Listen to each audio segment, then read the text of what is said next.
Top quality और consistent performance के लिए सिर्फ सिल्वर पंप नाम याद रखना।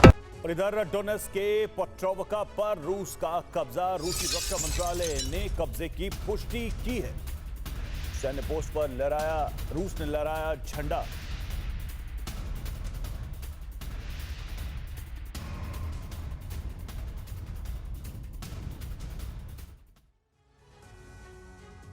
डोनाल्ड ट्रंप ने जिन हथियारों को यूक्रेन को देने का ऐलान किया है वो नेटो देशों के जरिए यूक्रेन तक पहुंचेंगे, जिसका मतलब है अमेरिका का इस जंग में सीधा हस्तक्षेप नहीं होगा। ऐसे में पुतिन के प्राइमरी टारगेट पर यूरोप का आना तय है, क्योंकि इन हथियारों को ट्रांसफर करने के लिए जहां यूरोपीय देशों की जमीन का इस्तेमाल होगा, वहीं इन हथियारों के लिए भुगतान भी यही देश करेंगे। अब पुतिन यूरोप पर भड़के हुए हैं। माना जा रहा है कि रूसी राष्ट्रपति सीधा यूरोप पर हमला कर सकते हैं।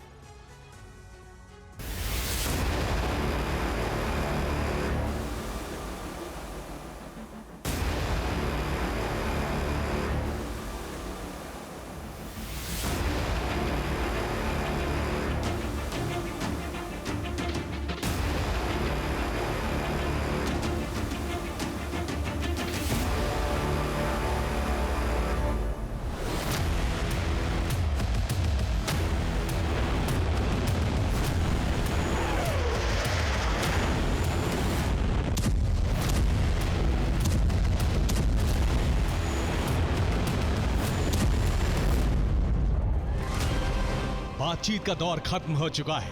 अब वक्त है महाविध्वंस का, जिसकी वजह है डोनाल्ड ट्रंप का मेक अमेरिका ग्रेट अगेन नारा।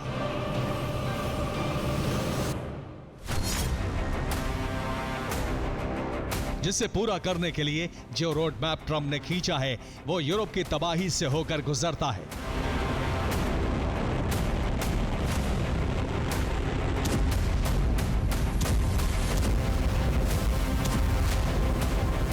चौबीस घंटे पहले डोनाल्ड ट्रंप और नेटो चीफ मार्क रूटे की मुलाकात हुई। इस मुलाकात में जो तय हुआ वो यूरोप में महातबाही ला सकता है।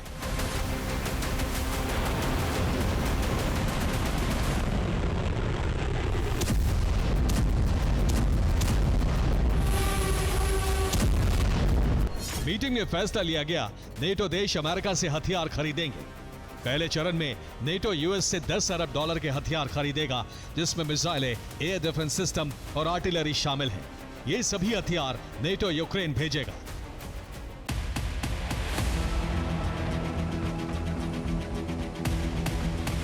यूक्रेन को अमेरिकी हथियार तो मिलेंगे, लेकिन इसमें अमेरिका की सीधी भागीदारी नहीं होगी। इस सौदे में 3 बड़ी बातें हैं।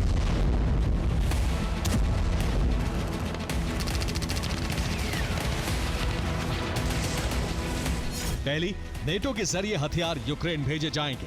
दूसरी, हथियारों का भुगतान नेटो करेगा।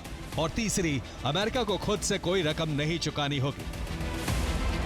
सीधे शब्दों में कहें तो डोनाल्ड ट्रंप अरबों डॉलर हथियार बेचकर कमाएंगे, और जब अमेरिकी हथियार और बारूद से रूसी धरती दहलेगी तो उसका प्रकोप यूरोप को झेलना पड़ेगा।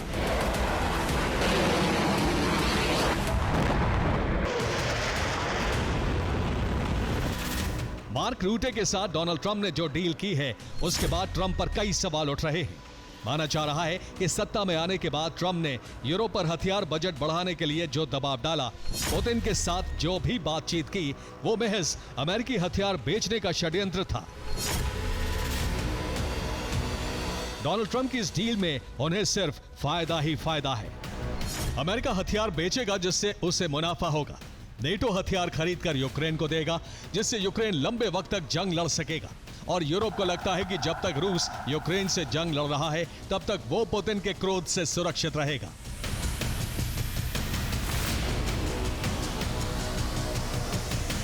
यूरोप के इस खौफ को डोनाल्ड ट्रंप ने भी बयां किया। ट्रंप ने साफ कहा कि उनकी यूरोपीय देशों से बात हुई है और वो जंग को आगे लेकर जाना चाहते हैं।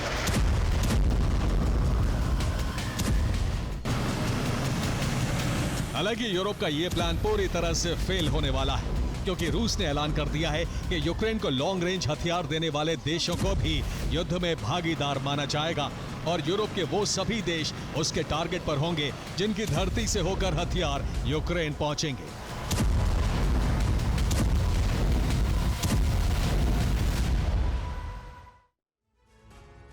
रूस के टारगेट पर यूक्रेन को सबसे ज्यादा हथियार भेजने वाले देश Britain, France, Germany, Sweden, Norway, Finland और पोलैंड है। पुतिन इन देशों पर कई तरफ से हमला कर सकते हैं। बैरेंट्स सी में कोला प्रायद्वीप के पास रूसी पनडुब्बियों ने मोर्चा संभाल लिया है। रूस यहां से फिनलैंड, स्वीडन और नॉर्वे पर मिसाइल हमले कर सकता है। इसके अलावा नॉर्वेजियन सी में भी रूस की पनडुब्बियां गश्त कर रही हैं।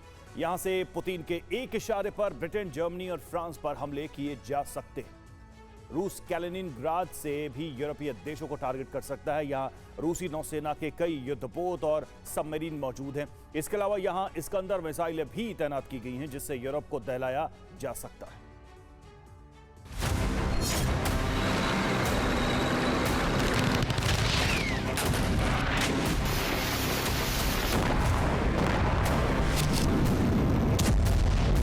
डोनाल्ड ट्रंप ने एक तरफ यूक्रेन को हथियारों की सप्लाई का रूट क्लियर किया, तो वहीं दूसरी तरफ उन्होंने रूसी राष्ट्रपति को 50 दिन का अल्टीमेटम दे दिया। ट्रंप ने युद्ध विराम समझौते पर हस्ताक्षर के लिए पुतिन को 50 दिन का वक्त दिया है। इसके बाद अमेरिका रूस और उसमें व्यापार करने वाले देशों पर 100% टैरिफ लगा देगा।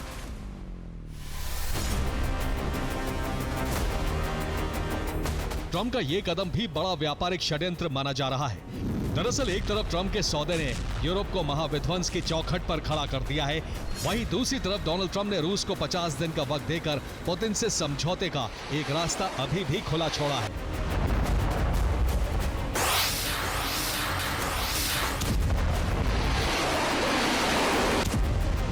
माना जा रहा है कि इस बीच ट्रंप पुतिन से कोई बड़ा सौदा कर सकते हैं।